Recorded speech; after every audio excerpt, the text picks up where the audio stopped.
Suite au doublement de la capacité de traitement des eaux de la station de Valenton, en région parisienne, il était devenu indispensable d'en doubler la capacité de rejet.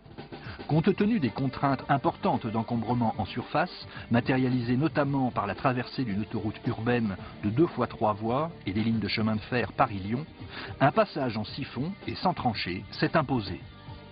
La technique retenue ici est celle du tunnelier, qui permet de construire des canalisations de grand diamètre à grande profondeur et sous charge d'eau. Découvrons comment la SAD met en œuvre cette technique originale. Le tunnelier lui-même fait 9,50 m, il est fait en 3 parties. On a la roue de coupe, ensuite il y a la chambre, le moteur qui entraîne la roue de coupe.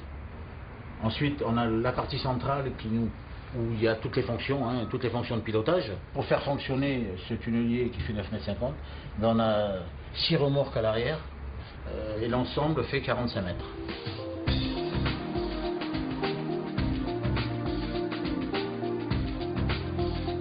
Direction le tunnelier. Pour y accéder, il faut cheminer 20 mètres sous le niveau du sol dans la galerie déjà terminée. Puisque simultanément aux opérations de forage, on pose les anneaux de voussoir, éléments de béton préfabriqués et convoyés au front de taille par un train provisoire de travaux. Aux commandes de la machine, le pilote contrôle l'avancement et le bon déroulement des travaux. Le tunnelier doit suivre précisément l'axe théorique prévu. La marge d'erreur n'est seulement que de quelques millimètres. Il y a 2 étapes, c'est le terrassement en lui-même, et puis ensuite la pose du voussoir qui est fait par le même pilote, quoi.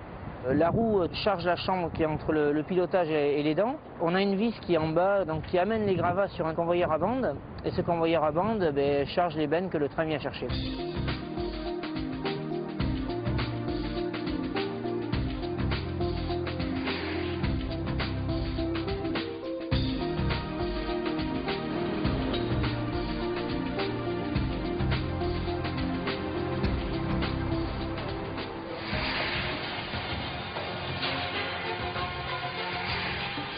La pose des voussoirs s'effectue donc au fur et à mesure de la progression du tunnelier. Ils sont acheminés puis posés pour finir par former les 3,60 m de diamètre intérieur du tunnel. Celui-ci, situé à plus de 20 mètres de profondeur et d'une longueur totale de 434 mètres, progresse d'environ 12 à 14 mètres par jour.